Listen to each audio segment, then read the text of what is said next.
«Пути Господни неисповедимы», — говаривал мой добрый друг. «Судьба свое обязательно возьмет, как бы сильно ты этому не противился». Помнится, совсем недавно я рассказывал тебе печальную историю Геральта по прозвищу Хромой. Да, там все закончилось крайне скверно, но старик выжил, и даже более того, данное падшим товарищам обещание зажить вдали от наемнических дел исполнил в полной мере. Обзавелся фермой, женой, пусть и не красавицей, воспитал бездомного мальчишку как собственного сына, вырастил внука вдали от лязга стали и рек крови. В общем, преуспел по всем фронтам, на чем, собственно говоря, жизненный путь и был закончен. Наемники редко умирают от старости в своих постелях. Хромому несказанно повезло испустить дух в семейном кругу до подле потрескивающего камина. Вот только стоило хозяину фермы умереть, как нажитое непосильным трудом имение пришло в упадок. Сынишка, росший в любви и заботе, проиграл отцовское имущество в карты, и дабы дела в порядок привести, схватился за завалявшийся в родительском сундуке меч. Чем все закончилось? Хотелось бы мне сказать, что это история о похождениях азартного наследника бойца. Но судьбе Альбрехта не позавидуешь. Геройская тропинка прервалась в первой же стычке с превосходящими в количестве бандитами.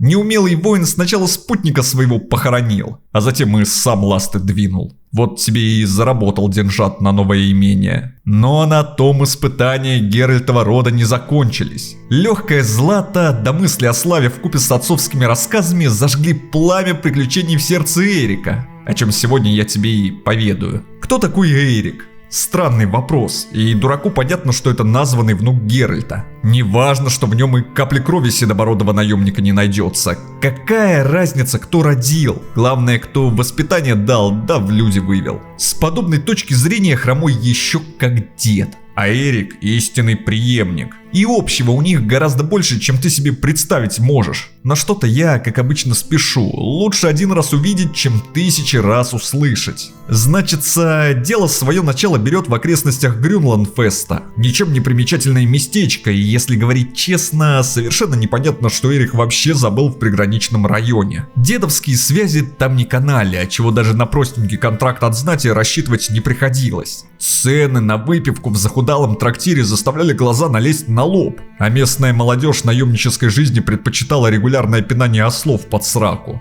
В общем, если не ходить вокруг да около, бесперспективное захолустье, которое, к счастью для искателя приключений, находилось на перепутье 3 дорог. 1000 золотых в кошеле, дедовское знамя, что еще с десяток лет назад оберегало от напасти неудачливый отряд, повидавшее виды обмундирования и краюха черствого хлеба. Вот он, стартовый набор, с которым можно отправляться хоть на все 4, а в случае Эрика на все 3 стороны. Думаю, кого-то столь удручающее финансовое положение поставило бы в тупик, но только не герой сегодняшней истории. Непроглядный туман, скрывавший от взора и без того немногочисленные деревеньки, нисколечки не пугал наемника, а даже наоборот, разжигал дух авантюризма. Заставлял двигаться наобум, параллельно навострив ушки. Горячие пески, расположившиеся на юге, о коих так много рассказывал дедушка Гер, дикие народы на севере, гоблинские заставы на западе и толпы нежити на востоке. Все это было так ново и так заманчиво, что по телу пробегал холодок, а зубы пускались в пляс, то ли от ужаса неизвестности, то ли от нетерпения саблями позвенеть. И лишь один вопрос стоял на повестке дня. С чего бы начать? Куда бы податься в первую очередь? Не буду тянуть кота за яйца, хотя признаюсь, это у меня выходит здоровски. Покорение южных городов и гладиаторские арены было решено оставить на далекое будущее. Куда-то в том же направлении отправились и свидания с нежитью да гоблинами. Рано на рожон лезть. Без верных соратников, крепкой брони до стали острой. С опасностями, таящимися в тумане, не совладать. А без монет чеканных и покровителей высокородных сколотить дружину боевому мастерству натасканную, ой, как непросто. Оттого путь Эрика лежал в Геменбург. В отличие от Грюнландфеста, Геменбург мог похвастаться дурачьем падким на легкие деньги. Стоило путнику въехать в город, как вокруг образовалась целая толпа голодранцев. Смею предположить, что тяжелая кольчуга и длинный двуручный меч дело свое по привлечению новобранцев сделали. Не всякий мальчишка способен устоять пред сладкими речами пораженного жизнью наемника. Эйрику даже напрягаться не пришлось. Достав из-за пазухи кошель и посветив горстью золотых, за спиной вмиг образовалась парочка желающих вкусить все блага роскошной полевой жизни. Ганса бы лишь слепой назвал воякой. Из оружия ножка табуретки, из брони холщовая рубашка, а мотивация к вступлению в наемнический отряд, ну уж точно хуже не будет. Причем это дословная фраза без излишних приукрас. В свои 25 новобранец был седой, словно 40-летний старик. Доля на его судьбу выпала нелегкая. Неразделенная любовь, пьянство на почве невзаимных чувств, разделенная любовь и пьянство на фоне чувств взаимных, смерть возлюбленной и еще большее пьянство. Синька зло, но пить не брошу, изо дня в день повторял себе Ганс. А когда деньги закончились, ну а что говорить? Сам слышишь, что произошло, когда карманы опустели. Во все тяжкие парень пустился, да под стяг Эрика встал.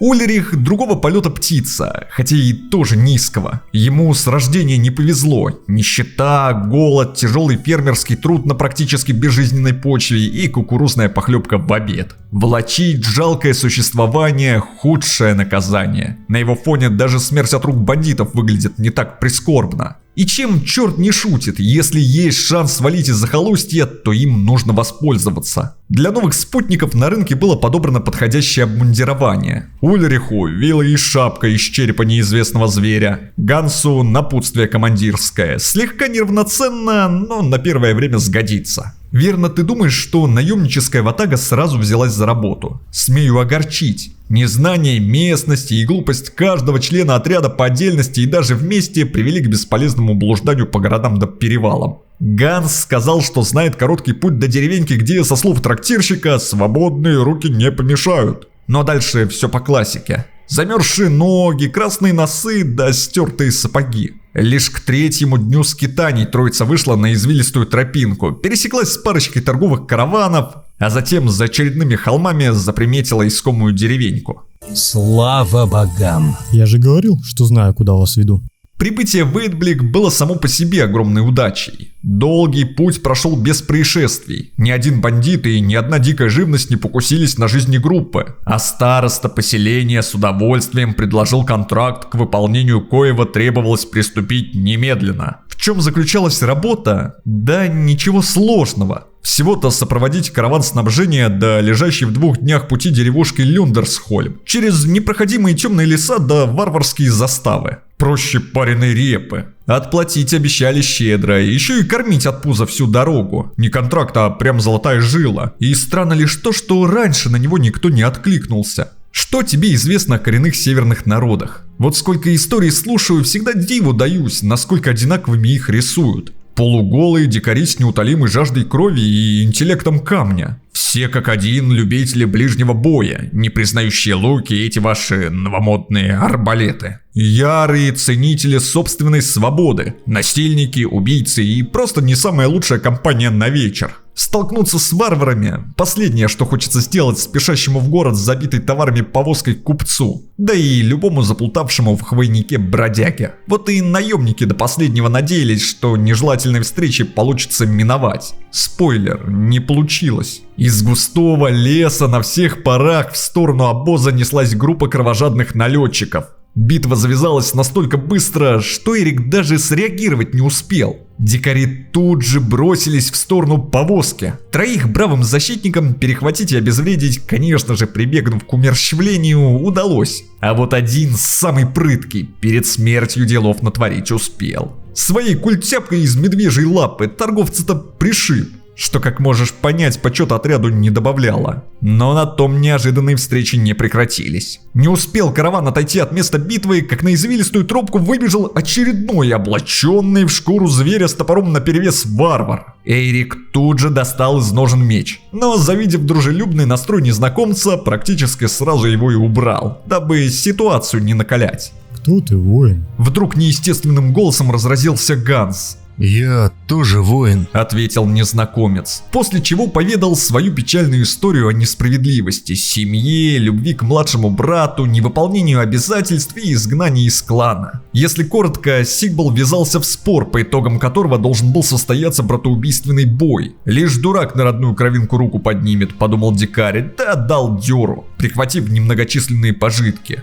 Вот такое вот доказательство того, что даже у варваров есть чувства. Конечно же, Эрик принял бедолагу в отряд и лишь об одном попросил – не подвести в самый ответственный момент. Но остаток пути до Люндерсхольма трудностей более не вызвал. За непринужденной беседой купцы в сопровождении наемников пересекли леса, зеленоватые промерзшие земли, открыв своему взору вечно белые просторы.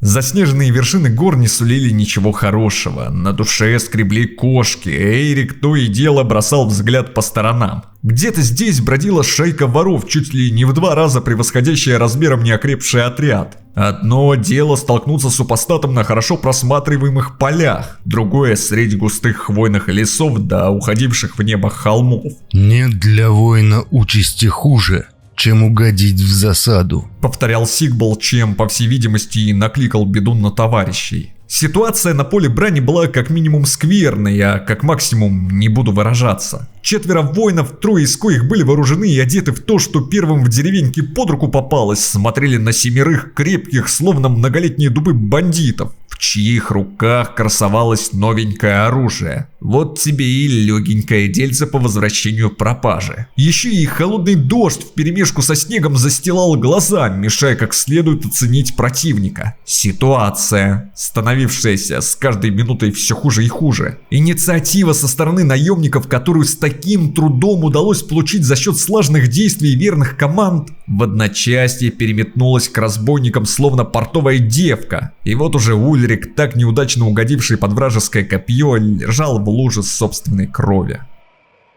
Дышит? Поинтересовался Ганс. «Дышит!» Радостно воскликнул Сигбал. Новобранцу чертовски повезло, воришка, так уверенно размахивавший копьем, слегка промахнулся и вместо глаза, в который целился изначально, всего-навсего изрешетил ни в чем не повинное ухо. Жизни Ульриха более ничего не угрожало. И пусть боец в себя так и не пришел, каждый наемник знал. Отлежится, отдохнет и как запах Эля учует, сразу же встанет. В общем-то, так и получилось. Стоило Эрику откупорить бочку с медовухой в честь успешно выполненного контракта, как раненый в тот же миг стоял с самой большой кружки подле струящегося нектара.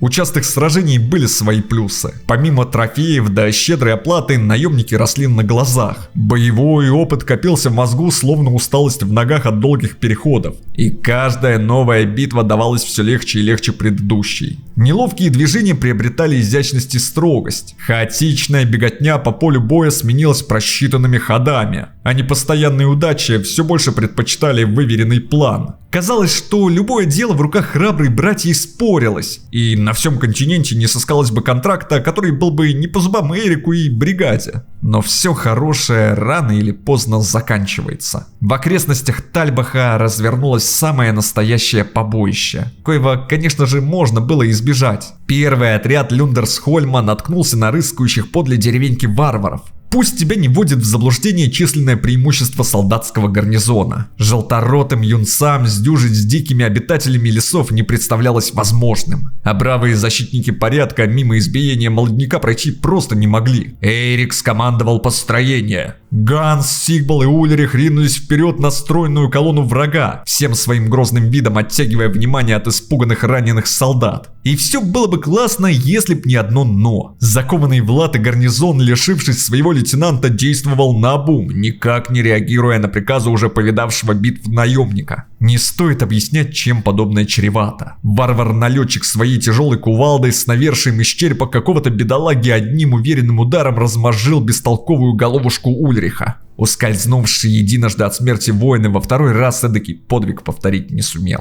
Костлявая свою обязательно заберет. Про себя подумал Ганс, а уже через мгновение битва была окончена. В полевом лагере чувствовалось уныние. Смерть боевого товарища не самое приятное событие, и хуже всех утрату юного воина переносил командир. Нельзя сказать, что он сильно привязался к бедолаге за время странствий. Любой наемник рано или поздно встречает смерть на поле боя. Это неотвратимая судьба, но даже осознавая данный факт, от чего-то легче не становилось. Все же жалко, когда молодежь умирает, так и не познав всех благ земной жизни. Горечь всему происшествию подливало и осознание того, что дыру в рядах ватаги придется кем-то закрывать, а это значило лишь одно: снова проходить этапы адаптации, учить, поддерживать, защищать и в бою в первую очередь концентрировать все свое внимание на новобранце. Хотелось ли Эрику подобного головняка?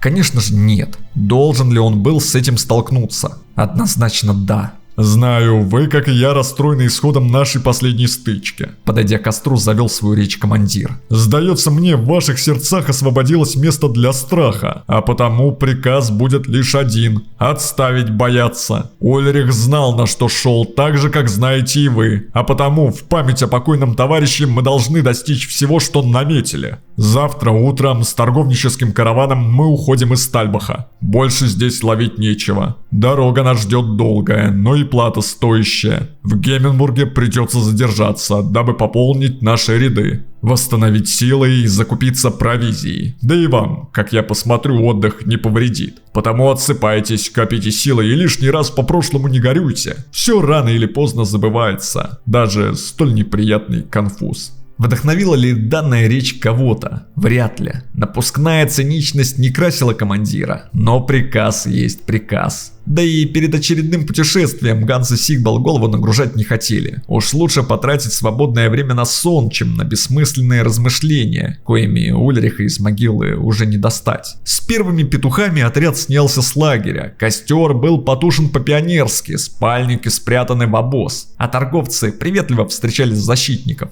Лишь к вечеру караван выдвинулся в путь. По левой стороне красовались леса, по правой степи, где-то вдалеке маячили горы, а на узких тропинках несли свою службу солдаты ближайших деревень. Все было пропитано тишиной и спокойствием, а на сердце Эрика вновь скреблись кошки. «Очень неизбирательное чувство», — подумал командир. «То оно есть, когда отряду ничего не угрожает, то напрочь отсутствуют, причем судьбоносные моменты. Может, съел что-то не то. А может быть, стоило прислушаться к наваждению. Придержать коней, обдумать маршрут. В крайнем случае устроить привал, дабы переждать что-то надвигающееся из темноты, ибо ночь темна и полна ужасов». Не помню, кто это сказал, но уж человек точно разбирался в этой жизни. «Прикрывайте караванчиков!» — отдал приказ Эрик.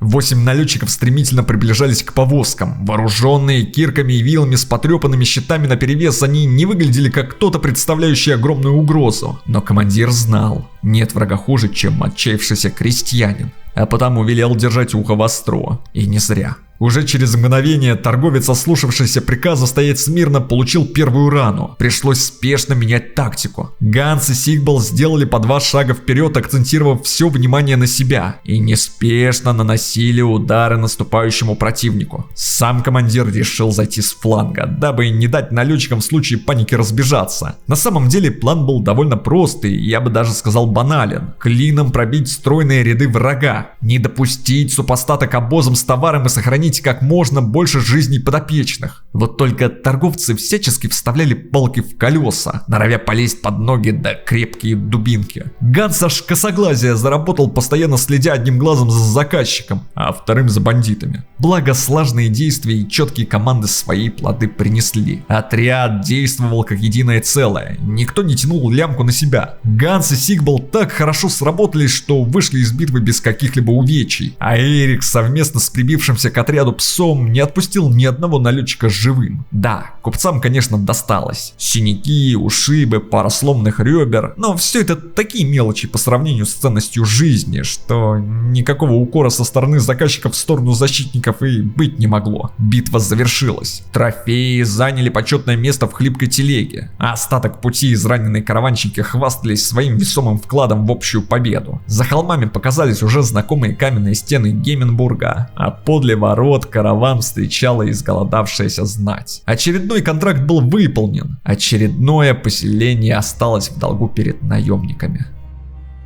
Каково это быть командиром отряда? Руководить воинами, способными собственными силами разбить полчище бандитов? Не знаешь? Вот и Эрик не знал. Без него бойцы были словно без рук. Хотя нет, с руками, но без головы. Все свободное от заказов время командующий проводил за интеллектуальными беседами со своими подопечными. Обучал основам тактики и ближнего боя. Учил изворотливости и коварным приемчикам, которые уж точно не вяжутся со словом «честь». Но зато гарантируют выживаемость на поле боя. Безусловно, не обходилось и без тренировок с оружием. Но все же упор был сделан на умственные способности. К тому же в Гименбурге подходящей работенки для ватаги не нашлось. Путь вновь лежал на север. Правда, витиеватыми путями, через несколько поселений. Но чего только не сделаешь, чтобы с голоду не помереть. К счастью, в Вондерштате дельце отыскалось само по себе, да еще и какое удобное. Сопроводить торговцев до Вейдблика, где староста уже пару суток пребывал в ожидании спасителей от повадившихся терроризировать население по ночам кошмаров. Сама судьба благоволила отряду. На всем пути не встретилось ни одной разбойнической шайки, ни одного дикого зверя. Тишь да благодать. Бесплатные деньги за хорошую компанию. Очередное затишье перед бурей. Кто такие кошмары? Твое недоумение мне понятно, ибо в наших краях эдакая живность не водится. Сам я тоже их никогда не встречал, но вот что слышал от людей, кто такой участи избежать не смог. Белые словно снег, худые, нет, даже не так, тощие, с ребрами напоказ, устрашающими гримасами, расплывающимися в улыбке, острыми словно бритва когтями, симметричными рогами и наростами на голове существа. Сам их вид вселяет первозданный ужас, но не им они убивают своих жертв. Их оружие — забвение, первородный хаос, там, куда ты так любишь проваливаться по ночам. Их оружие — сон. Была у кошмаров еще одна особенность. Я бы даже назвал это талантом. От каждого удара менять свое положение, причем делала это не одна особь, а вся стая, будто бы пытаясь запутать жертву, сбить концентрацию, нагнать страха перед настоящим ужасом. Не повезло новобранцу, чье боевое крещение выпало на освобождение Вейдблика. Да и вообще мало кому повезло в тот день. Сама судьба решила испытать наемников. И данный экзамен пережили не все. Рамберт первым застрял в мире кошмаров. Все попытки вызволить товарищей из кромешного ада не увенчались успехом. А к середине битвы в ловушку тощих дьяволят угодил Ганс. Измотанные Эрик и Сигбал взвалили нелегкий груз битвы на свои плечи. Из последних сил противостояли непрекращающимся нападкам. И стойкость их была вознаграждена жизнями. Из Вейдблика отряд ушел совершенно иным составом. Трое новобранцев следовали по пятам своих старших. Боялись даже слова молвить, ибо настроение у Эрика и Сигбала было паршивее некуда. Никакие золотые не стоят жизни целых 2 бойцов. Куда наемники держали путь, было известно лишь одному богу. Кругом промерзшие степи, непроглядный туман да редкие каменистые перевалы. Еды в обозе едва ли на 3 дней наберется, а ближайшие сотни километров мало того, что были совершенно безлюдными, так еще и являлись оркской территорией. Встретить зеленокожих перспектива так себе, а когда за твоей спиной запоры лишь пороху не нюхавший молодняк, любая встреча не с тем врагом грозит вылиться в скорейшие похороны. Хотелось ли кому-то голову сложить с плеч? Очевидно, нет. Вот и приходилось маневрировать, мочить сапоги в топком болоте и уповать на судьбу. Спрашивается, зачем Эрик вообще завел отряд в столь непроглядные и даже опасные места? Явно же не отдохнуть, да и для тренировок илистая почва едва ли подходила. «Командир, 3 дня уже тут бродим. Может, это, в сторону деревни двигать пора?» Явно с ноткой надежды вопрошал Отвин. «Командир, командир, что мы вообще здесь забыли?» Интересовался Эрланд. Причем делал это с завидной регулярностью, чуть ли не каждый час. Не заслышав ответа, умолкал, выжидал, а после все по новой. И только Штейнер да Сигбал особняком стояли от лишних вопросов. Первый из-за своей робости, а второй из уважения к Эрику. Варвар ни капельки не сомневался в руководстве, ибо знал, подвергать отряд лишним рискам явно не в духе товарища начальника. Он скорее сам на меч чужой напорится, чем позволит это сделать соратнику. Так и ходили, пока на сломленную крепость не наткнулись. «Ах, вот ты какая кладезь артефактов древних», — удовлетворенно заговорил Эрик. «Не обманул трактирщик, и впрямь сооружение эдакое, как там его? монументальная. Голыми руками не взять. Сигбал, как думаешь, осилим внутреннюю нечисть впятером? Не осилим. Быстро и коротко вынес свой вердикт варвар. Вот и я так думаю. Смотря на ковыряющегося в носу Отвина, согласился Эрик. Ну, главное, что нашли. Сил наберемся и вернемся. И эта махина от нас уже никуда не денется. Подобные места – законсервированные отголоски величия былого населения континента. Являлись ничем иным, как погибелью для неподготовленной экспедиции. Но в то же время могли щедро наградить смельчаков. Осыпать золотом и непревзойденного качества артефактами. Оружием, выкованным в пламени войны истинными мастерами своего дела. Доспехами, чьей прочности можно лишь позавидовать. Или, на худой конец, добротной историей, за возможность рассказать которую барды будут друг другу глотки грызть. Еще будучи беззаботным дитятко, Эрик наслушался от дедушки Геральта рассказов о гробницах древних, и с тех пор не прошло и дня, чтоб наемник не грезил о их расхищении. Хотя, какое это расхищение? Найти потерянное, а после оставить себе не что иное, как удача. А вот возвращение спустя 5 дней скитания в точку отправления удачи назвать язык не повернется. Нет, не то чтобы Вейтблик был какой-то отвратительной деревушкой. Даже горестные воспоминания о павших товарищах не могли перебить обилие щедрых контрактов до звон золотых монет. Все дело в том, что не этого от наемнической жизни ожидала молодежь. Покинуть родительский дом, дабы меньше чем через неделю вернуться обратно – стыдоба. Как отсюда матушке в глаза смотреть? В общем, недовольство росло, а допустить раскол отряда, даже не проверив новообретенных братьев в битве, было бы крайне скверно. Вдруг самородки в ряды ватаги затесались. Но чудо, увы, не произошло. Все с самого начала пошло коту под хвост. Задание по поиску затерянного в старых развалинах артефакта вылилось в стычку с трухлявыми, но поспешу подметить, хорошо экипированными мертвяками. Нет ничего хуже, чем встретить рассыпающегося от древности легионера, чьи пустые глазницы и смрадное дыхание пугает до чертиков. Были ли готовы к такому противнику новобранцы? За ответом далеко ходить не стоит. Если бы не прыть Сигбала, длинный меч товарища командира, да завалявшаяся в карманах Отвина целебная трава, Эрланд и Штейнер пополнили бы ряды разлагающегося полчища. Победа далась ценой в 2 отрезанных уха и пару сломанных ребер. Не самая великая плата, но трудностей она в будущем доставила, да еще и каких. Слегка отступая от героического пути наемников, расскажу побольше о нежити, ибо скелетов и зомби за свою жизнь Эрик повстречал немало. Восставшие — это тебе не бандиты, не варвары и даже не гоблины. По уровню опасности я бы отнес их к оркам или вообще к снежным великанам. Да, может быть, в грубой силе они и уступают вышеперечисленным, но зато количеством берут. Берут и давят. И повезло, если ты наткнулся на рядовых скелетов или парочку неупокойных гнилых крестьян. Сложнее будет с легионерами, о коих ты уже слышал. Еще хуже придется в битве с восставшими героями былых лет. А коль на тебя смотрит Центурион в золотых блестящих доспехах, пиши пропало. И обязательно это все сопровождается пронзающим криком привидений. Тут хочешь не хочешь, а ноги слабину дадут. И даже это не все. Сколько мертвяков не убивай, они все равно встают. Неудобный противник. И слава богам, что дальше своих склепов они никуда не влезают.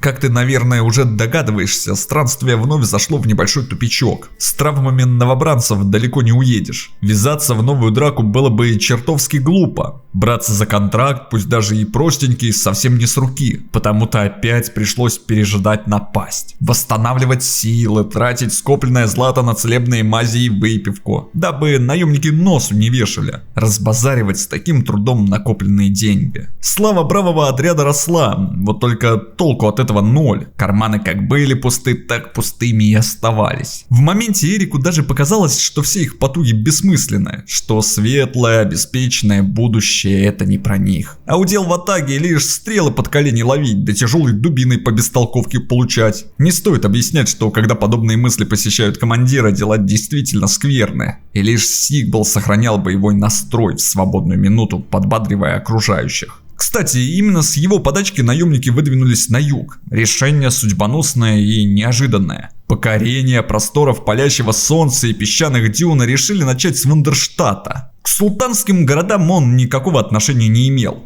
По крайней мере, на тот момент. но находился в непосредственной близости к стране нисходящей жары. И, по слухам, здешние группы искателей приключений частенько переходили под управление кул-шарифской знати. Ну а там почет, уважение, слава и злато. В общем, все, о чем грезил отряд. Вот только Вондерштат оказался не столь приятным местом. Некогда большой, процветавший благодаря торговле и искусствам город поддался запустению. Забитый до отвала трактир ныне был абсолютно пуст, и лишь грустный одинокий трактирщик остался верен этим 4 стенам. Прежде чем поведать тебе о причинах столь бедственного положения городка, должен рассказать о всем хорошем, что произошло с прибытия ватаги в данный край. Пока Эрик трепался языком с трактирщиком, Сигвал, разгуливая по занесенным песком улочкам, наткнулся на бродягу. Крепкого, но, по всей видимости, уже давно бедствующего мужчину. Варвар завел разговор. А там понеслось. Голодранец всю подноготную на него вылил. И про подвиги свои не совсем чистые, и про смертельный приговор от стражи, и про то, как чудесным образом смерти избежал. Короче, рассказал все. А завидев массивный окровавленный топор, попросился в наемнические ряды.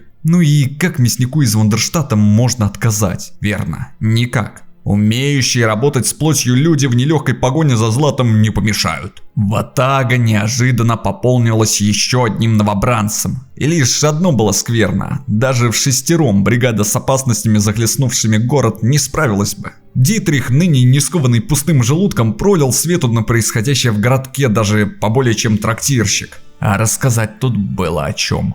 Вы уже заметили, в каком удобном месте расположился наш прекрасный городок. Плюсов у этого, конечно, мало. Земли плодородной нет, с водой перебои. Лишь за счет торговли специями до зодческого мастерства жили.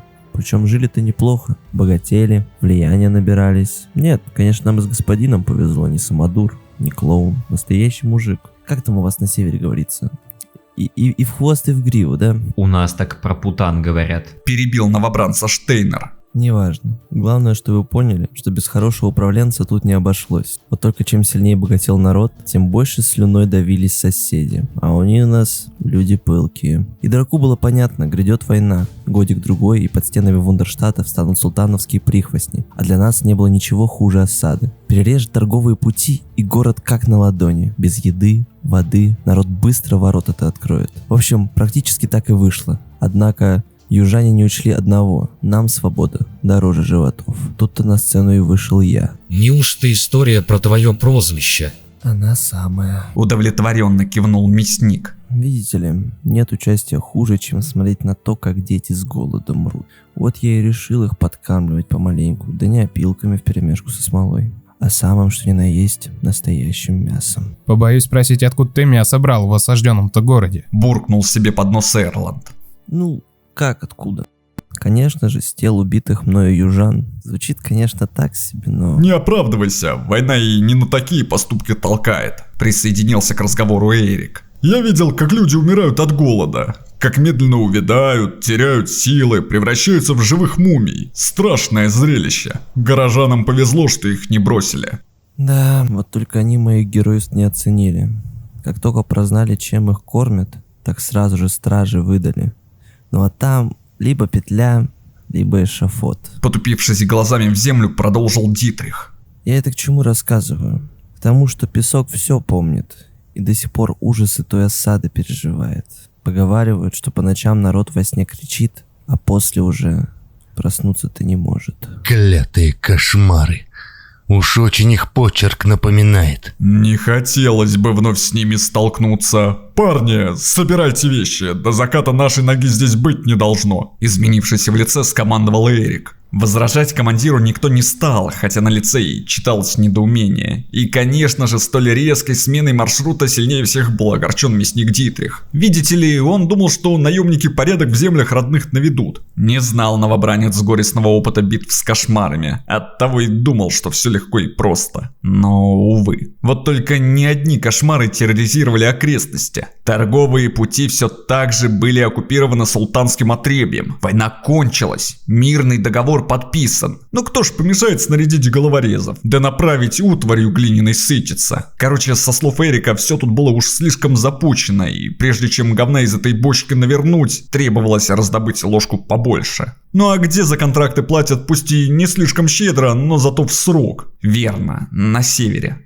Покорение юга закончилось так же быстро и неожиданно, как и началось. Не буду акцентировать внимание на долгих брождениях по свету. Просто скажу, что наемники и курьерами побыли, к чему в целом не привыкать. И с членистоногими в глухих лесах набедокурить успели. И даже в сомнительную авантюру по защите каравана вписались, к сожалению. Помнится, я говорил, что отсутствие ушей у новобранцев до добра не доведет. Так вот, действительно не довело. На пустыре, недалече Хальфданштада, из густого хвойника вылетело аж 2 группы дикарей. Уже звучит как нечто неприятное. Масло в огонь подлило и тактическое преимущество нападающих, элемент неожиданности и невыгодное дислоцирование наемников и торговцев. Как бы громко Эрик не кричал своей команды, из-за холмов они, увы, долетали не до каждого. Штейнер, Эрланд и Дитрих, бросившиеся первыми на врага, получили травмы просто-напросто несовместимые с жизнью. И это был еще не самый ужасный исход. Все лучшее, как обычно, ждало впереди.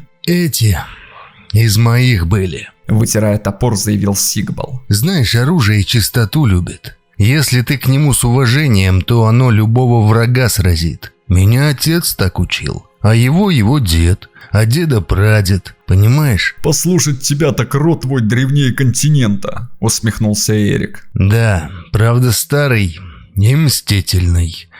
Ты лучше меч далеко не убирай, чую, живыми с этих полей уйти нам будет Не успел договорить Сигбал, как где-то вдалеке послышался боевой клич. Не нужно быть 7 пядей во лбу, чтобы понять, кто его издал. Биться в чистом поле, да с превосходящим в количестве врагом, идея патовая. А потому, как бы сложно не было передвигать ноги, бравые искатели приключений двинулись в рощу. Там сосны-великаны щитом послужат, а корни деревьев, в случае чего, как родная матушка, остывающее тело обнимут. На мгновение воцарилась тишина.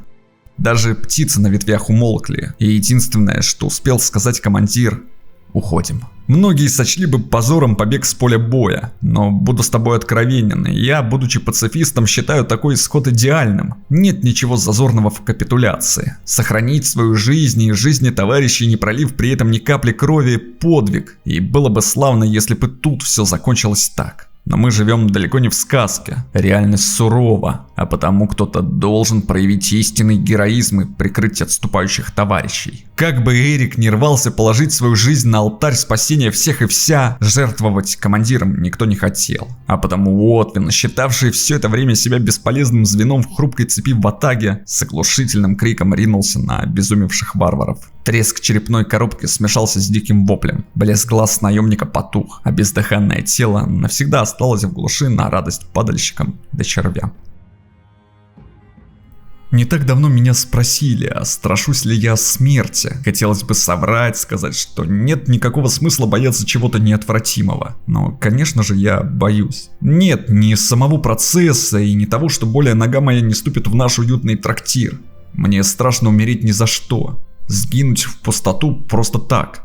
Даже звучит ужасно. Вот только смотря на таких людей, как Отвин, я все больше и больше прихожу к выводу, что умирать нужно за кого-то. Во имя чего-то великого. Ради осуществления пусть и не своей, но чужой мечты. Произошла трагедия, еще долгое время отзывавшаяся в сердцах выживших. Но время вспять не повернешь. Мертвых из могил не достанешь. И единственное, что можно было бы сделать во имя усопших, так это, не оглядываясь назад, идти вдаль, в светлое будущее. Вот только это нам с тобой о таком рассуждать легко. И это мы до выводов дошли, глядя с высокой колокольни. А Эрика свалила. Некогда уверенный в собственных силах командир дал слабину. Мучимый кошмарами все чаще стал прикладываться к фляге с крепким пойлом. И все реже выходил из разбитого наспех посреди голого поля шатра. «Эй, новобранец, двигай сюда!» Средь тишины раздался голос командира. «Флягу видишь?» «Вижу». «Так какого лешего ты ее еще не наполнил? Живее, пока я тебя за неподчинение палкой не огрел!» Такое было сплошь и рядом, изо дня в день. Ничто не манило Эрика так, как это делала выпивка. Казалось, что мир потерял краски, контракты более не имели значения, золото тяготило, а мечта стала столь далекой и бессмысленной, что идти за ней никакого смысла не было. В наемнической жизни и без того романтики мало. А когда серая действительность смешивается с беспробудным пьянством, тут только один выход. Лечь в сколоченный руками товарищей гроб, попросить забить последний гвоздь и навеки закрыть глаза, отдавшись сну, что Эрик и попытался сделать, осознав тщетность своего бытия.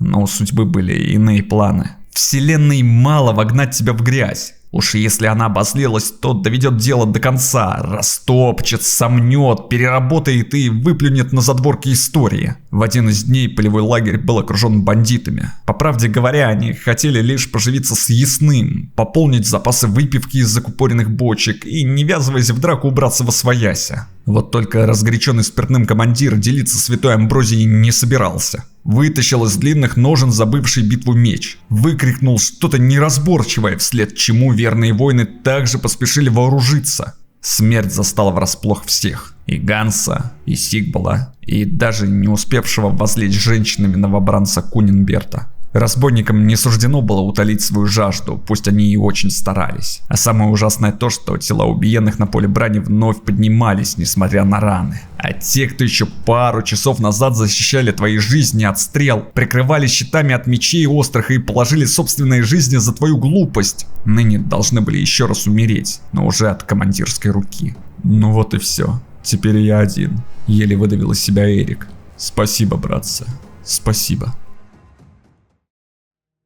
Небольшой караван держал дорогу на юг. Счастливое стечение обстоятельств вытащило наемника из кабака. Видит бог, северные трактиры более не льстили. То ли дело южные с их холодной выпивкой на контрасте с палящим солнцем. Сказка. Да еще и гроши обещали щедро отсыпать, чтобы было на что кутить первое время. Вообще-то Эрик не особо горел всеми этими переездами. Роль вышибала, что в краю заснеженных холмов, что песчаных дюн ему подходило одинаково. И уж точно не стоило такого головняка. Тогда на кой черт эти лишние телодвижения? Вот и он себя спрашивал, хотя ответ находил довольно быстро. Виной всему пришедшая в разгар очередной пьянки телеграмма. Сам факт того, что кто-то написал одинокому воину, странен. А если обратиться к содержимому, так и вообще с ума сойти можно. Средь кучи ошибок вырисовывалось следующее. Бутылка когда-нибудь сведет тебя в могилу. Буду ждать в Рассанане, как старого друга и командира. А коль не явишься, так мы быстро с парнями тебя в призрачный отряд запишем. Старых знакомых у Эрика осталось не так много, а тех, что про проблемы с алкоголем знают, и того меньше. Кроме того, настораживала пометка «как старого друга и командира». Дружелюбием наемник никогда не славился, а все те, кто под это слово попадали, уже давным-давно червей в могиле кормили. Командира? Командира кого? Полчища трупов? Хотя и такое могло быть. На континенте чего только не творилось, но уж очень сомнительно, что мертвяк за перо взялся, да еще и такую телегу накатал. Вопросов много, ответов мало. Стандартная история. Но хоть караванщики не обманули. За сопровождение, да разговоры душевные, чего только не отдали. И слитков медных, и оружия разных, что место в телеге занимали. И безделушек диковинных. Если б наемник этих щедрых душ не остановил, они последние трусы в руку крепкую вложили. Благо, обошлось без этого. Сам же Рассанан привел путника в неописуемый восторг. Настолько богатых городов Эрик еще не видел. Золотые купола мечети, изящная султанская обитель, многолюдный рынок, куда ноги сами несли отрезвевшее тело, дабы сбагрить полученное добро. И вообще все.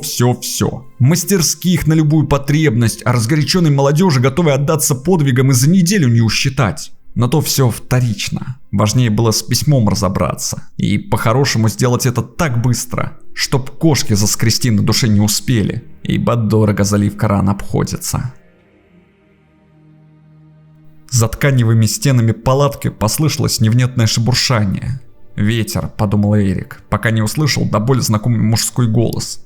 «Пришли парни. Этот шатер я узнаю из 1000. Даже прожженную отвином дырку не залепил. Хотя, может, это у него для вентиляции, чтобы от удушья ласты не двинуть. Эй, командир, что затих? Выходи, товарища старинного повидать». Дрожь стремительно разлилась по всему телу, от пяты до макушки. Земля резко ушла из-под ног, а на улице Господь соврать не даст. Вмиг похолоднело с 50 градусов аж до минус 20. «Эрик, пьяница ты эдакий, а ну вылезай!» Все настойчивее звучал знакомый голос. «Не заставляй силой тебя вытаскивать».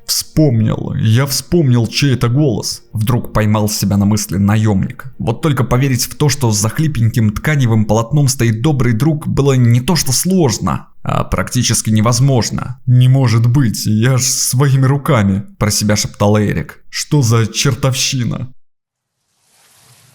Небеса разверзлись проливным дождем. Сама природа лила слезы по погибшим, скрывая командирскую печаль утраты. Холодная окровавленная сталь отдыхала в ножнах. Ей на замену пришла проржавевшая лопата, 3 глубокие могилы, 3 сколоченных наспех деревянных гроба и кромешная тишина. Без прощальных слов, без надгробий, ибо наемникам оно и за даром не нужно. «Все, командир, захожу». В глазах потемнело, но за миг до того Эрик все же смог разглядеть лицо незваного гостя. Причиной всего этого шума был никто иной, как Сигбал, самый настоящий, живой и ни капельки не изменившийся варвар. «Спокойно, командир». Допился. «Да не спеши ты с выводами, лучше выслушай». Или удар солнечный. «Да послушай же ты реально это все». Пытался вразумить товарища дикарь. Так получилось, что не умер я, вернее умер, затем воскрес на мгновение, потом снова от меча твоего умер, но, видимо, не до конца. Очнулся по горло в земле, руками могилу изнутри раскопал, а там... И сам не помню, как на юге очутился. То ли боги милостивыми оказались, то ли некромант перед смертью чего учудил. В это сложно поверить. Да оно и не важно. Главное, что тебя отыскать смог, командир. Помощь твоя нужна. Ум твой гибкий, язык подвешенный, да рука крепкая. Возглавь нас. Возьми ответственность, как раньше. Дожил, уже мертвецы помощи просят. Потянувшись к фляге, выплюнул Эрик. А вот это ты оставь. Парни тебя бы не простили. Тебе жизнь выгрызли. За тебя умирали, а ты жертву бойцов на бутылку променял. Пойдем, командир. Хватит разлагаться. Мечту твою никто, кроме тебя, не осуществит. Эрик уже и забыл, для чего взял дедовский меч в руки. Выкупать семейное гнездышко не было ни смысла, ни желания. Какой прок от него, если стены все время пустовать будут? После смерти отряда мечты растеряли всю свою привлекательность. Но за короткую беседу с Сигбалом они воспылали вновь, будто маленькая искорка попала в заполненный сухим сеном амбар. А ведь было бы славно выстроить отдельное место для таких, как мы. Чтоб наемники после нелегкого контракта знали, куда жопу свою пристроить. Руки отогреть, да кровь оттереть. Что ж ты, друже, раньше меня не отыскал? Так, глядишь, не скатился бы я до такой жизни. Не променял подвиги ратные на выпивку бесплатную. Ты это, прости непутевого. Мечом прощение мое заслужишь. Там снаружи 4 парней ждут. Будь с ними полюбезней. Нрав у всех горячий, могут и пришибить.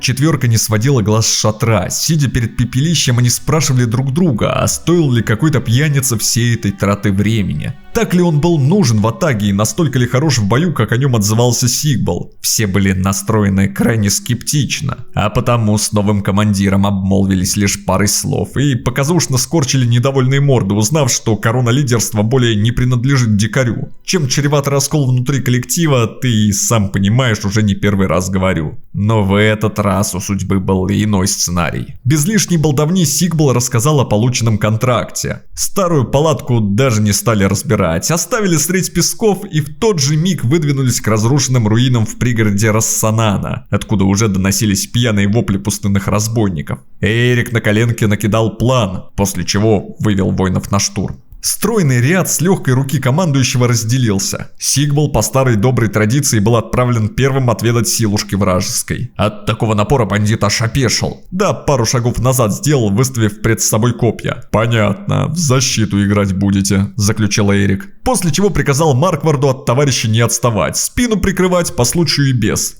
На Торисмунда, Джамила и Аймана планы были немного иные. Всей гурьбой переть на противника не хотелось, а вот зайти с правого фланга кому-то было нужно. План простой и понятный – взять в тиски и раздавить. Ничего выходящего за рамки. Оттого и разбойники его раскусили. От изначальной тактики сидеть в обороне отказались, обратив взор к небу. А после, плюнув под ноги, стремительно ринулись навстречу. Прямо в самый эпицентр, где ватага сосредоточила силы. «Повелись, идиоты!» Занося двуручный меч, проговорил командир.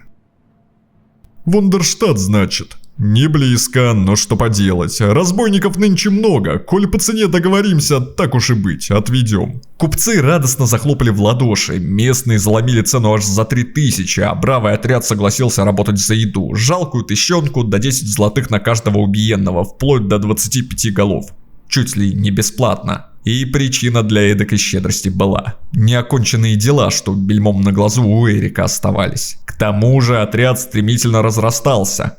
Новобранцы нуждались в подготовке, да и командиру не мешало привести себя в порядок. Трясущимися руками много голов не срубишь. Караван снарядили, роли распределили и на 4 дня легкие надеяться стали. Вот только миновав Азив-Шап, нарвались на кочевников-головорезов. Команды слетали с уст наемника как бранные слова, четко, громко и решительно. Уже спустя мгновение враг был разделен на 2, а пока Сигбал и Эрик прорывались к старику-главарю, воины оставшуюся двойку окружили и добили. Обоз пополнили трофея, а чистая работа радовала глаз. Увы, следующей битвы долго ждать не пришлось. Не знаю какими судьбами, но на пустынные просторы занесло немалую группу гоблинов. Без своих волков и непроглядных крон деревьев великой угрозы они не представляли. Но и расслабляться не стоило. Полученные в прошлом сражении раны мобильность в атаке снизили. Более стремительно действовать возможности не было. Оставалось полагаться на холодный расчет. Наемники сразу же пошли на сближение. Окружить врага равно демотивировать. Сложность заключалась лишь в лучнике. Пусть его камуфляж совсем не работал в условиях песка, зато меткие стрелы и приличное расстояние прибавляли трудностей. Торисмунд, расправившись с одним зеленокожим, перехватил саблю поудобнее, да прикрывшись щитом, двинулся в сторону стрелка. Шурайт обезглавил последнего мечника, а дальше дело сервисное. Догнать да добить. Легкая победа, довольный клиент и спокойно оставшиеся 2 дня пути.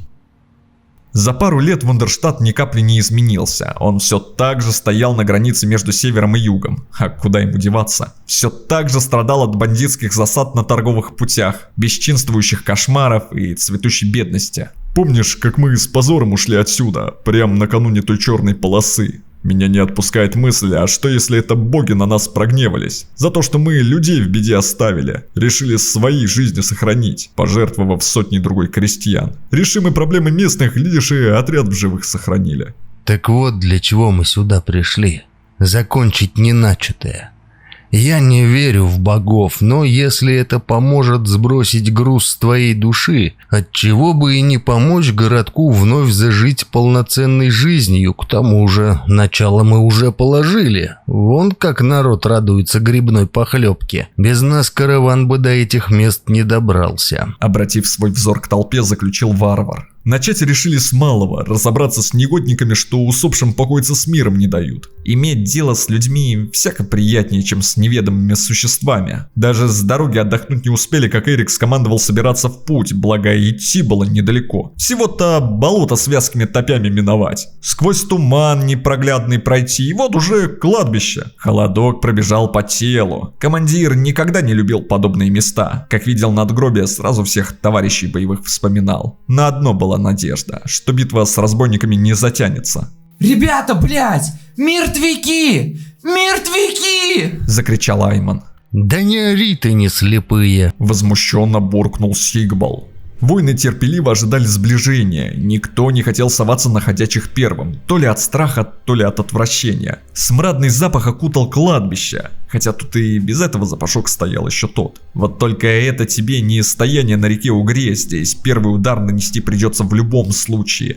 Ибо если не ты, то тебя. Марквард перехватил меч, прицелился и что было мочи ударил по закованному в латы трупу. На том с инициативой было покончено. Мертвяки перли напролом. Эрик и Айман только и успевали что уворачиваться, а вот остальным с этим везло куда меньше. Цепкие зубы впивались в тело, минуя тонкую броню, оставляя глубокие раны и всяческую заразу. Командир в паре с дикарем приступили к осуществлению своего любимого плана – обхода врага с фланга для дальнейшего удара в тыл. И поначалу сие действие принесло плоды. Совместными усилиями получилось свалить первого мертвяка, сделать маленький шажок навстречу к товарищам, а затем дважды убитый встал. Встал как ни в чем не бывало, пришлось снова тратить силы, но чтоб такой ерунды не повторилось, был дан приказ целиться в голову. Зомби падали замертво. Тактика сыграла. Стойкий запах гнилых тел смешался с сладким вкусом победы. Вот только радоваться все еще было рано. Когда врагов осталось не больше тройки, наемники понесли первые потери. Вооруженный вилами труп, игнорируя расстояние и керамическую плиту, изо всех сил ударил Джамила. И все бы ничего, если бы 4 дырки были в пузе, а не вместо глаз. Наемник и пискнуть не успел, просто свалился замертво в ожидании товарищей. Правда, к нему присоединяться никто не хотел. Хотя поспешу подметить, что Шурайт был к этому близок. Тоже без сил свалился на землю матушку, и если б не вовремя подоспевшие товарищи, пополнил армию ходячих. «Смерть — это еще не конец, уж я-то знаю», — заявил Сигбал, наклонившись к телу товарища. Уговор был кладбище, какой еще к черту некромант? Не скрывая своего возмущения, начал концерт командир. Вот только не успел он и бранного слова в речь вставить, как на столе появился туго набитый кошель. Так где этот негодник обитает? Хотя неважно, по зловонию найдем. И не соврал, нашли, подходящий момент выждали. Лицом к лицу встретились с опасностью, стойко сдерживали свирепый натиск. Вот только ни один некромант, каким бы искусным он ни был, против двуручного меча до рук крепких противопоставить ничего не сможет. Эйрик напополам разрубил вражеское тело. Верные воины добили поднятых из могил, а последнего командира лично обезглавил. Так с каждым будет, кто осмелится дорогу нам перейти. Плюнув в сторону трупа, пригрозил наемник. На том и была поставлена точка в спасении Вундерштата. Народ с облегчением вздохнул, правда, не полными легкими. Кошмары так и остались нетронутыми, что, конечно же, упущение. Но в защиту ватаги скажу, и без того дел хватало. Одна миссия курьера чего только стоит, с границы до Рассанана за 2 дня. Тут с конем не справишься. А наемники на своих двоих, да упрямым маслом этот марш-бросок осилили. Еще и тропу проложили, дабы в будущем время экономить. Южные города – золотая кладезь контрактов. Местные султаны не жалели денег на решение своих проблем, а сбитая ватага с радостью бралась за любую работенку. Времена, когда Эйрик прикладывался к бутылке, прошли. Тело вновь окрепло, руки вспомнили свое и более не дрожали, а еженедельные финансовые отчисления, причем немалые, радовали каждого причастного к нелегкому делу по исполнению мечты командира. Сигбал, Марквар, Торисмунд, Айман и Эмерих обзавелись новой броней да качественным оружием. Что-что, а на обмундировании никто экономить не хотел. Дела шли в гору, злато оседало в огромном сундуке полевого лагеря, и лишь вопросом времени оставалась дата, когда наемники обретут новый дом. Конечно же, не обходилось и без оплошности, и я бы даже сказал, горестных событий. Шурайт, так долго восстанавливавший здоровье на мягкой перине, первым же в своем бою поймал копье в глаз. Костлявая к печали каждого, его на вольные хлеба не отпустила. А в остальном все было хорошо. Тихо и спокойно, насколько это может быть у искателей приключений. В Кул-Шариф наемники прибыли уже новым составом. Негоже, чтоб место пустовало. А Джунаид с его горячей кровью и полезными знакомствами весьма недурно вписался в разношерстный отряд. Так получилось, что по воле судьбы Эрика со всей бригадой вновь занесло на север в составе миротворческой миссии. Никакого криминала, лишь дела сильных мира сего. И поверь мне, так печально в странстве ярым бойцам еще не было. Оттого и возвращение в пустынные города походило на праздник. Затяжной, шумный и яркий. Командир чуть ли не сразу затянул всех в бойцовские ямы. Особо невезучим пришлось примерить на себя роль гладиатора. Вообще-то, подобные этому места на юге редкость. Нет, даже не так. Гладиаторская арена – визитная карточка Кул-Шарифа, из-за которой всякий умелец в деле ратном да с карманами пустыми приходил здесь удачу попытать. Кто-то зарабатывал злато и славу, а кого-то хоронили под стенами. Или, если драка уж совсем позорная была, скармливали псам, чтоб те злее были. Оттого город и был переполнен наемниками всех видов и мастей. В трактирах не протолкнуться, а новобранцы сами липли к видному лидеру, а коль тот еще и на арене во всей красе себя проявил, то тут от желающих в ряды ватаги вступить отбою не было. Эрик это прекрасно понимал, ибо дедушка Геральт с раннего детства рассказывал о том, как золотые пески и пролитая в бойцовских ямах кровь свела его с пердосвином. Воинам, коих свет не видывал. И что греха таить? Крепкого бойца, да под свое управление командир заполучить хотел как никто другой. А если тот еще и в полном гладиаторском обмундировании будет, золотом, легком и прочном, то это победа. Ты можешь неверно подумать, что Эрик парней своих южанам на растерзание бросил, а сам с неподдельным удовлетворением на битвы с трибун смотрел. Нет. Командир первым вызвался силушку свою проверить. За ним Сигбал волю проявил, а там и Марквард испытать судьбу решил. Так тройка и выступали, пока остальные воины холодный эль под палящим солнцем потягивали. Причем выступали крайне успешно, слава от тройки непобедимой вмиг континент облетела. Кошели, туго забитые златом, складывать было некуда, а контракты, пусть даже и прибыльные, на долгое время отошли куда-то на второй план. Довольны ли этим были воины, чьи оружия пылью поросли? Вопрос другой, но и для них работенка находилась. Простенькая, в какой-то мере безобидная и полностью безопасная. Султанов охранять, пьяниц с трибун выводить, собак бездомных гонять. А коль на арене выступать надоедало, то ватага в странствие пускалась. На поиски крови свежей в ряды слаженные. Да себя лордом северным показать. Так в Ундерштате был выловлен некий Генрих. Прошлое его было покрыто тайной. Молчаливый наемник предпочитал шумной компании и общество себя любимого, и у костра всегда сидел где-то в отдалении. Но дело свое делал славно. А огромным топором любого зарубить мог, даже не поморщась. Команды исполнял без вопросов. И к любой авантюре за злато приступить был готов в тот же миг. А заслышав про бойцовские ямы, так и вовсе расплывался в улыбке. Слегка жутковатый, но такой искренний. Присущий лишь детям. Кого-то он даже пугал. Но если так подумать, вреда от него было куда меньше, чем пользы. «Лишней пары умелых рук не бывает», — повторял Эрик. И был в этом чертовски прав. Подтверждение тому битва с снежными троллями. Об этих существах и рассказывать толком нечего. Огромные, свирепые, злые как черти, да еще и с регенерацией как...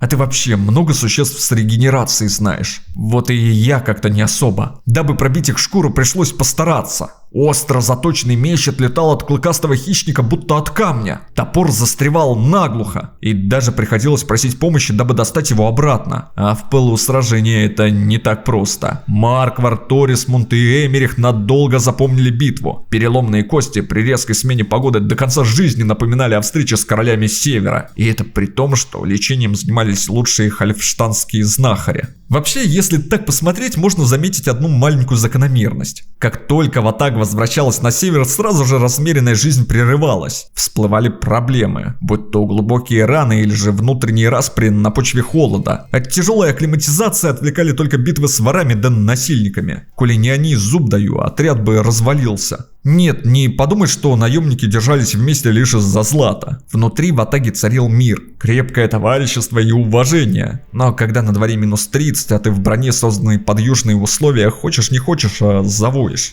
Но если не веришь, что все было так хорошо с взаимоотношениями, то вот тебе пример, подкрепленный кровью. По какому-то срочному делу наш отряд был вызван в Тальбах. Гонец застал Эрика и компанию чуть ли не на самом краю северных земель. Вручил письмо от своего господина и попросил поспешить с прибытием в названные земли. Ситуация следующая. Значит, повадилась в деревеньку ведьма ходить со своим ручным троллем. Проблем никаких не создавала, но усердно что-то выискивала. И, как можешь понять, нашла. Целью визита был сын вельможи-заказчика. Для чего старухе понадобился пацаненок, история умалчивает, но смею предположить, что глуповатый и жирный хряк не просто так встал во главе крупного поселения. Но это не важно. Важно то, какими методами старая корга вела битву. Охмурила Эмериха и натравила на своих. Стройный ряд развалился. Сын вельможи, стоявший позади, чуть ли не сразу попал в эпицентр битвы. Что делать в таком случае? Очевидно, усмирять товарища. И делать это как можно скорее. Разок по голове и все, минус проблема. Правда, и товарищ минус. А такой исход никого не радовал. Пришлось, сломя голову, нестись к ведьме, подставляться под удары тролля, выжидать момент, а самое главное, терпеть хлесткие удары товарищеского топора. Джунаид еще неделю отходил от таких приколов.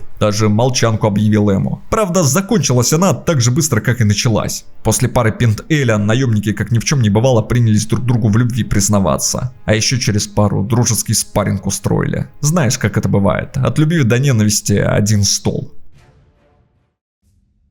Долгая зима подходила к концу. Первые подснежники и давно окоченевшие путники стали появляться из-под снежных завалов. Лучше времени вернуться в родные южные независимые города днем с огнем не сыщешь. К тому же север был щедр на контракты. А местные лорды не скупились доплачивать за риски, благодаря чему лишнего злата скопилось прилично. Не буду вдаваться в подробности сумм, но скажу, что этого хватило на новенькую телегу. Зачем она наемникам? Да все просто, чтобы стройматериалы перевозить. Да, это немного отличается от всего того, чем Ватага занималась все это время. Но видит бог, мечта Эрика более не могла ждать. Кто знает, что таил новый поворот. Уж лучше умереть и оставить после себя что-то для народа, чем сгинуть в небытие просто так. И все бы хорошо, если б не одно «но». Зодчие из Рассанана заломили цены на материалы, а зимшапские мастера на работу. А в Кул-Шарифе и вовсе никто не захотел слушать о высокой мечте командира наемников. И лишь благодаря славе и десятку выигранных сражений на арене, куда все же пришлось вернуться ради денег легких до доспехов изящных, щедрый покровитель с целой бригадой свободных рабочих рук был найден.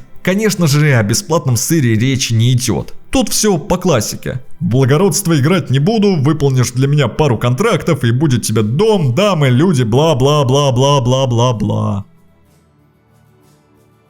Уже к концу весны отряд стоял на границе пустыни и степи в ожидании, когда будут воздвигнуты крепкие стены. Сундук опустел, ибо стройка дела не из дешевых, но даже отсутствие денег не подрывало боевой дух. Каждый наемник понимал, Эрик старается не для себя, командир делает все для них. Вот еще немного и пить будем под крышей, да за бесплатно. Радовался себе под нос мечник. Командир, а для нас всех точно место найдется? Интересовался Сигбал. Ну что за глупый вопрос? Отвечал Эрик. Разумеется, найдется. И подобный диалог мог происходить по 3 раза на дню. Но вот нравилось парням себя мыслями о доме, холодном пиве, да теплой девке тешить. Радости у них такие. Наемнические и мускулинные. Ни капли не ошибусь, заявив, что мечта командующего в моменте стала общей. А потому, когда степные разбойники прознали о строящемся форте, где в закромах ценностей и боевых трофеев хранилось немало, вся ватага, словно голодные цепные псы, ринулась на врага. Не для вас наш командир горбатился.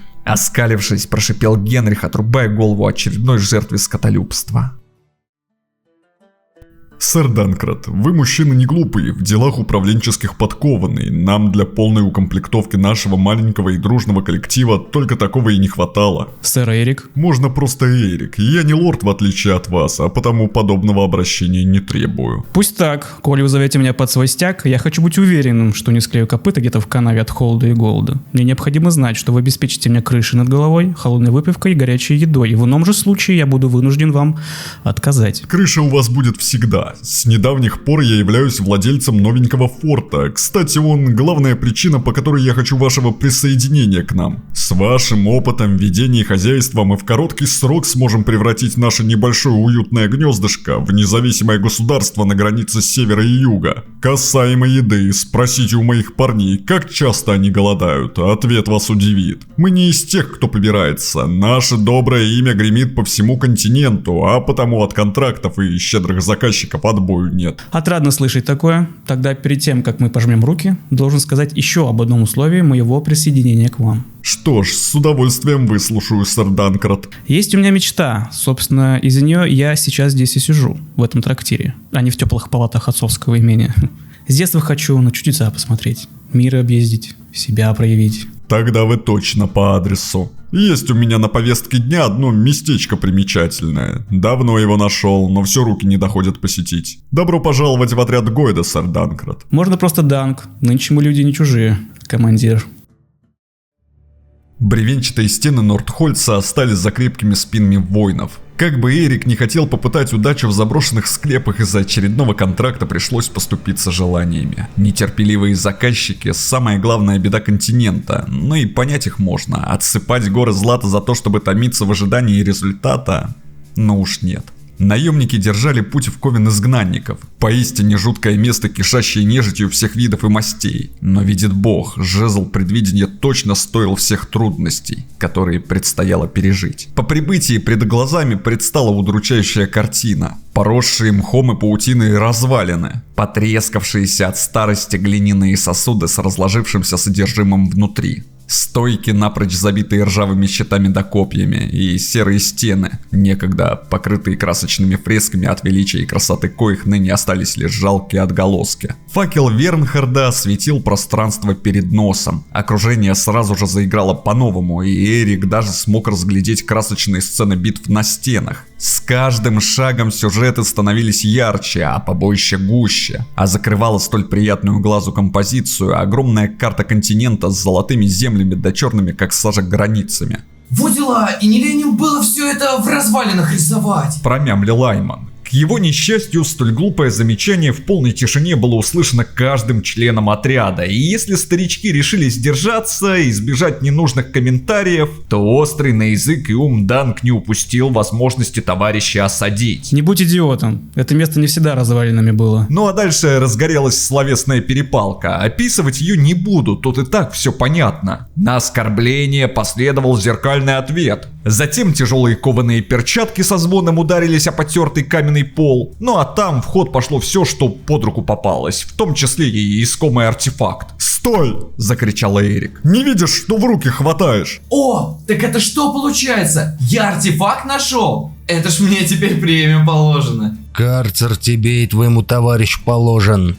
Еще одна подобная выходка и месяц котлы. Не успел закончить ругательство дикарь, как в дверь постучали. Причем буквально. За глухим стуком последовал раздражающий скрежет. А там и до перезвона костей дело дошло. «Готовьтесь, кажется, мы прервали чей-то сон», — доставая длинный меч, скомандовал Эрик. Буларсбергские купцы пребывали в удивлении от того, сколько же древнего хлама было выгружено из повозок. Щиты времен Великой Империи, поеденная долгими столетиями сталь мечей, золотые монеты с красующимся на одной из сторон двухглавым орлом. Все это пахло растерянным величием и ностальгией по временам, коих никто из ныне живущих не застал. И все это стоило немалых денег, не забывал напоминать разинувшим рот торговцам Эрик. К средствам от выполнения контракта прибавился еще один звенящий мешочек. Улыбки не сходили с лиц наемников, и казалось, что ничто не омрачит этот прекрасный момент. Но нет, ложка дегтя обязательно должна попасть в бочку с медом, и этот раз не исключение. «Тролли! Тролли!» — послышалось где-то вдали. «Тролли идут!» — неустанно трубил звонкий мужской голос. «Действительно, тролли», — через минуту констатировал факт Генрих. Тупой топор без промедления впился в плотную кожу, затем еще раз и еще, вплоть до момента, пока исполинских размеров гигант не свалился замертво. Сие действие было столь молниеносным и неожиданным, что монстры даже не поняли, что брата их убили. Наемники с замешательством воспользовались, и уже спустя мгновение Сигбал, размахивая своим двухметровым мечом, поставил точку на неожиданном нашествии.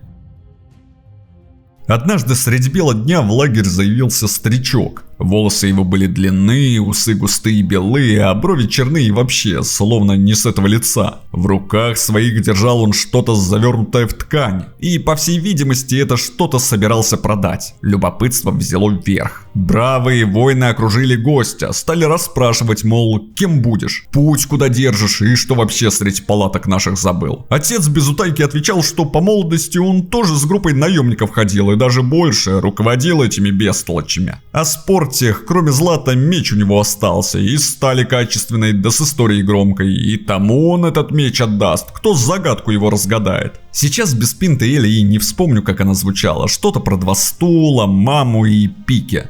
В общем, сложно. Парни голову часа 3 ломали, покуда Сигбал одним точным ударом черепушку незваному путнику не раскроил. Чтоб глупости больше не спрашивал. А меч себе оставил в награду за разгадку. Вот такая вот история. Мораль в ней проста как божий день. Вопросов глупых людям серьезным не задавай. Пришибить могут. К чему я это? Да к тому, что войны времени зря не теряли. Данк сразу же после стычки с чудовищами отправился в форпост к возвращению хозяев подготавливать. Загрузил в телегу почти все золото, что в сундуках да по карманам нашел, и скрылся за горизонтом. Что волну недовольства в рядах ватаги, конечно же, подняло. Но то дело вчерашнего дня и вообще необоснованное ничем недоверие. Эрик же с бойцами решил на севере подзадержаться. Уж слишком злачные времена настали. Как бы не хотелось хорошенько отдохнуть, строительство требовало немалых ресурсов и финансовой устойчивости, а достичь этого можно лишь кропотливым трудом. Вот и приходилось во всю нечисть гонять, разбойников шугать, да с купцами торговаться. В погоне за златом настолько далеко зашли, что в какой-то момент очутились на окраине севера, подле старой каменной башни. Безусловно, никакого доверия не вызывавший. Недолго думая, решили сооружение штурмом брать. Ну а что? Лишь Богу известно, какие артефакты древние за крепкими неприступными стенами скрывали. И если ты думаешь, что на том изучение всевозможных развалин закончилось, то смею тебя обрадовать. Командиру настолько понравилось кромсать покойников, что уже на обратном пути воины нанесли визит в логово некроманта. Восставшие из своих могил герои были дважды умерщвлены. Для надежности. И наконец-то могли разлагаться мирно без излишней суеты. А недавно присоединившийся к отряду Вернхард делом заслужил крепкое обмундирование. На самом деле он просто снял с одного из трупов тяжелый закрытый шлем. Вооружился огромным двуручным топором, а тело укутал в пусть и не самую прочную, но зато легкую сыромятную броню. Странная несбалансированная солянка, но как говаривал Сигбал: чем бы новобранец не тешился,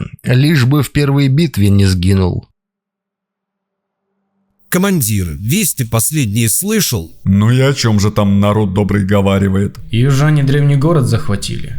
Попахивает концом войны. Ну и бог с ней. Все равно никакого желания воевать против сильных мира сего не было. Зато какие там деньги, девки, славы и связи. Ага, а еще трупы, раны и куча закованных в латы мужиков. А ведь было бы неплохо в полномасштабных сражениях судьбу испытать. Ой, ты б вообще помолчал. С топором до сих пор сладить не можешь, а уже против регулярного войска воевать собрался. Запомните раз и навсегда, други, мы воины, но не солдаты. Политика не наших рук дело, и нос туда совать себе дороже. В говне извозюкаемся, век не отмоемся. Завел речь командир. Какие бы золотые горы нам не сулили лорды и султаны, счастья мы в них не найдем. Так для чего нам за чужую родину умирать? Ну, командир, а как же ваша мечта? Вмиг бы ее исполнили, будь у нас могущественный покровитель. Мертвому и могила домом служит. Дед мой так говаривал. Есть ли жизнь при войне? И еще будучи юнцом спрашивал себя Эрик. Однозначного ответа на этот вопрос командир так и не нашел. С одной стороны, да, есть. Вон лорды, разве они на кровопролитные сражения жалуются? Нет. Сидят себе, как ни в чем не бывало. Вина пьют, пиршества на костях закатывают, да новыми территориями хвастаются. А наемники? Да для наемников война раздолье. Шанс выбраться из грязи. Пару отрядов разбил, и вот тебе уже пожизненный абонемент в трактир. А если повезет, и титул какой-нибудь знатный со всеми прилегающими регалиями. Солдатам, что ли, не живется? Ну, если только каким-нибудь старым и навидавшимся всякого. Молодняк — другое дело. На войну как с Заэлем. Без лишних вопросов и даже в приподнятом настроении. Вот и получается, что при войне живут все. Все, кроме народа, которому остается пожимать плоды глупых решений верхушки. Экономику поддерживать. Сынов на убой отправлять. Тысячи солдат со своего огорода кормить. Да еще и как-то от набегов защищаться, коли рядом с границей живешь. Оттого и сложился в голове следующий принцип. Чью-либо сторону не занимать, меж двух наковален не слезать, а против знати выступать лишь в крайнем случае, если буржуи совсем на святое посягнули. На горизонте показался знакомый чистокол. Зелень осталась за спиной, а пред глазами предстали такие родные и такие горячие золотые пески. Сколько времени с последнего визита сюда прошло, было известно только Данку. Он этому счет вел, ибо время – деньги. За отсутствие товарищей лорд изрядно приложил руку к делам хозяйства, отчего наемническая обитель сильно преобразилась. Недалече образовалась деревенька. На перепутье дорог вырос шахтерский городок, а подле залива самая настоящая корабельная верфь. Коснулись изменений внутреннего убранства укрепления. Шумный трактир радовал глаз. Маленький рыночек ласкал душу. Снующие в округе наемники разносили весть о доме для всякого желающего. И, как ни странно, охраняли покой тех, кто меч свой на время решил отложить. Господа, рад вас видеть в полном здравии.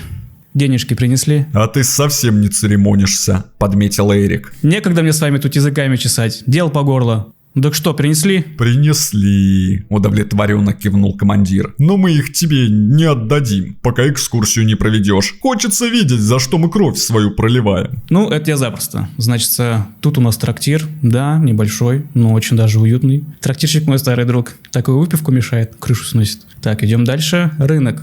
Не смотрите, что он пока пустой, прилавки не оформлены, да и с поставщиками из-за войны есть некоторые неполадки, но это я вмиг решу. Зато вы можете боевые трофеи здесь хранить, чтоб места в обозе не занимали. Там справа мастерская, я ее вверил сыну маминой подруги. Кузнец, ну конечно так себе, но инструменты и снаряды высокого мастерства не требуют. Вам в боевых условиях броню подлатать хватит. Лавка травницы, тоже тетка знакомая. Отец как-то сильно захворал, так она его за неделю на ноги поставила. А он, между прочим, их еще в далекие года на войне потерял. Там у нас златодобывающие шахты, видели небось. Я совершенно случайно на рудник наткнулся. В общем, теперь у нас пассивный заработок есть. Не благодарите. Ну так что, денег дадите? Вот с пассивного заработка и бери. Да успокойся ты, не видишь, как похорошел форт при Данке. Если б коровы у нас были, бахнул бы стейк за его здоровье. Пресек недовольство Эрик. Буду тебе и коровы, и стейки, и даже бургеры. Правда, только после покупки новой телеги. Без нее мы разоримся на доставке. Убедил.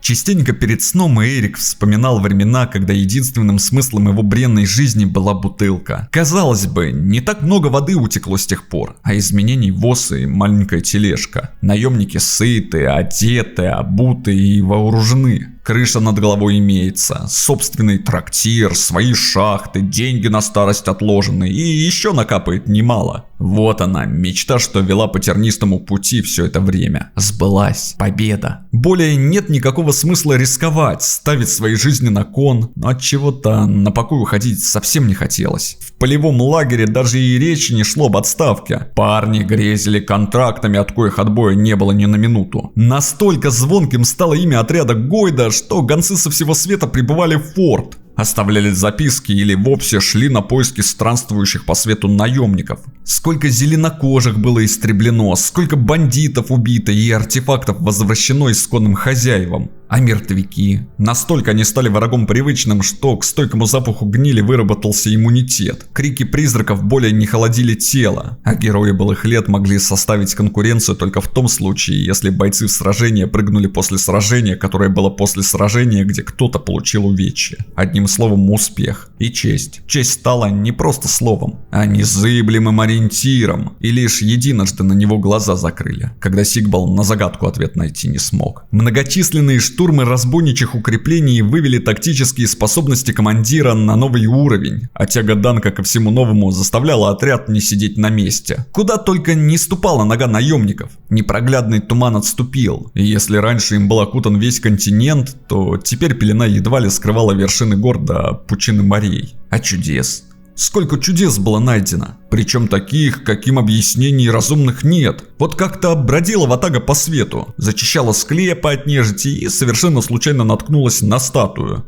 Во дворе стоит статуя, у статуи нету. То ли золотая, то ли позолоченная статуя человека размером с замок, что величественно и свысока окидывала взглядом ближайшие земли, восседала на каменном троне так, будто бы она воистину являлась непосредственным хозяевом этих земель. И возможно, миру бы это даже пошло на пользу. Молчаливая и неподвижная сущность явно была бы куда более приятным правителем, чем множество гадких личностей, с которыми наемникам приходилось сталкиваться. Основание статуи представляла собой спираль, выложенную из огромных квадратных камней. Двух из коих было бы достаточно, чтобы похоронить под ними весь отряд Гойда. Если это не самая большая вещь, которую я когда-либо видел, тогда я даже не знаю, что я вообще видел. Мой член. Командир, может, кусочек статуи на память заберем? Вдруг предложил Сигбал. Подобная идея почему-то сразу же показалась Эрику неудачной. Что-то внутри не позволяло поднять руку на столь монументальное проявление искусства. Величественный золотой мужчина полностью завладел разумом командира, а весь мир отошел куда-то на второй план.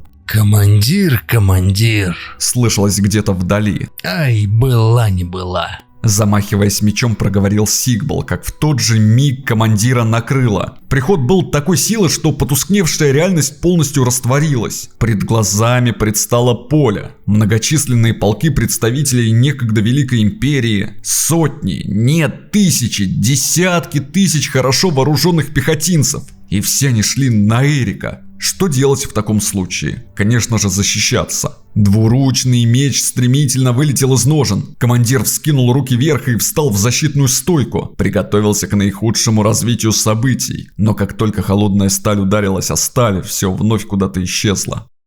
«Ну и дела», — с облегчением выдохнув, констатировал Эрик.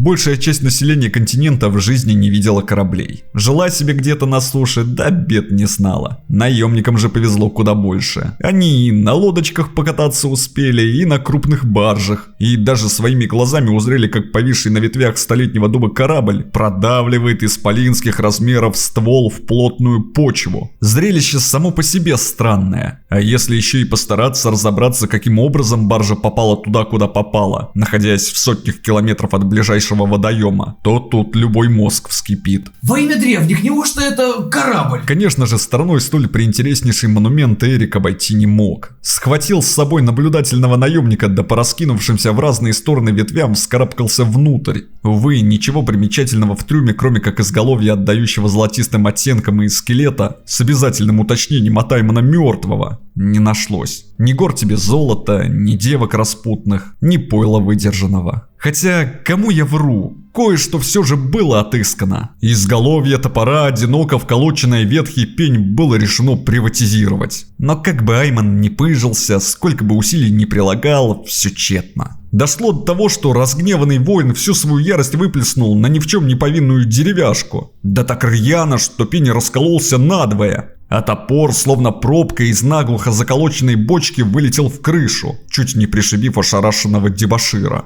Щепки и дым лениво оседали на пол, а глаза расхитителей еще минут эдак 20 были с неплохо так расплющенный червонец. Ну что за чертовщина? Недовольно бурчал Айман. «Ты на пень посмотри», — заметив переливающийся предмет, проговорил командир. На вершине горы из трухи лежал гусь, маленький, но из чистого золота. Блеск его металла ярко светился и сиял. Не было никаких сомнений. Этот артефакт прямиком из сказок, коими Геральт усыплял молодого Эрика. «Вот тебе и раз». «Да! Мы продадим! Мы разбогатеем!» Радостно вопил рядовой. Но его планам сбыться было не суждено. Разбазаривать такое имущество грешно. По крайней мере, так считал командир. И дело все вот в чем. Была у гуся маленькая особенность. Словно курочка ряба, несущая золотые яйца, он каждый день извергал из себя маленький благородный самородок. Вот тебе и еще один пассивный источник дохода на старость лет. Чудо, разумеется. Верить ли в него?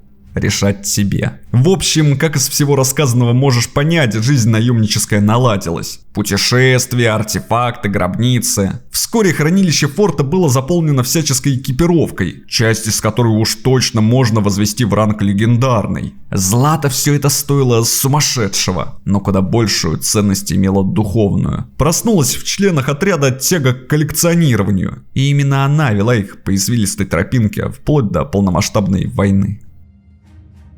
Южане всегда благоприятно относились к отряду Гойда. Оно и понятно, ветеранов арены чтить и почитать нужно. А если они еще и говно за султанами расхлебывают, то тут совсем без вариантов. И все бы хорошо, если б не алчность. Золотые рудники, разбитые Данком, не давали покоя пустынной знати. Лишь вопросом времени оставалось, когда в Эриковы земли наведаются головорезы. А учитывая нелегкую обстановку, ресурсозатратную войну с севером и стремительно пустеющую казну, ждать оставалось недолго. Братцы, дело пахнет жареным. Ходят слухи, что в нашу сторону движется 2 отряда степных бандитов. И как вы думаете, с чьей подачи? Да тут и думать нечего.